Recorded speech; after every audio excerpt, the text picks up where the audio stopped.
यह कहानी रिया नामक एक युवती की है जिसे कबाड़ी की दुकान से काल दर्पण नामक एक पुराना और शापित दर्पण मिलता है।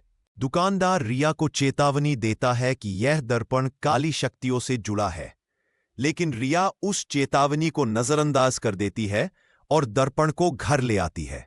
दर्पण लगाने के बाद रिया को अजीब सपने आने लगते हैं और उसे दर्पण के अंदर छायादार आकृति दिखाई देने लगती है, जो धीरे धीरे दर्पण से बाहर निकलकर इस दुनिया में आने की कोशिश करती है। रिया को पता चलता है कि यह दर्पण आत्माओं का प्रवेश द्वार है। एक रात वह छायादार आकृति दर्पण से आजाद होकर पूरी तरह बाहर आ जाती है। डर के बावजूद रिया हिम्मत करके मोमबत्ती से दर्पण को तोड़ देती है।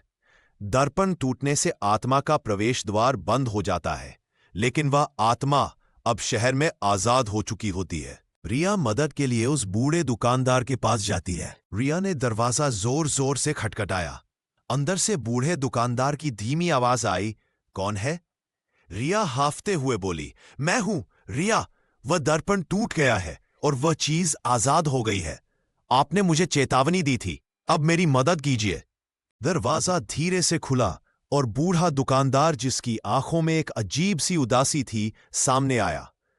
उसने रिया को अंदर आने दिया और दरवाजा बंद कर लिया। दुकानदार ने एक प्राचीन धूल भरी किताब निकाली। मुझे पता था बेटी, वह सिर्फ एक आत्मा नहीं है, वह काल दर्पण की प्रतिध्वनि है जो हजारों सालों से काली शक्तियों को बांधे हुए थी। अब जब दर्पण टूटा है तो वह पूरे शहर में अपनी दहशत फैलाएगी। रिया ने कांपते हुए पूछा, इसे रोकने का कोई तरीका है? दुकानदार ने किताब का एक पृष्ठ खोला जिसमें एक भयानक अनुष्ठान का चित्र बना हुआ था। सिर्फ एक तरीका है, उसने कहा, लेकिन यह बहुत खतरनाक है। हमें उसे वापस बांधने के लिए उसी स्थान पर एक शुद्धिकरण का चक्र बनाना होगा जहां वह आजाद हुई थी, और इसके लिए हमें रात के 12 बजे तक इंतजार करना होगा। बाहर से हवा के तेज झोंके के साथ एक भयानक लंबी चीख की आवाज आई जो पूरे शहर में गूंज उठी। शैतानी ताकत अपना काम शुरू कर चुकी थी।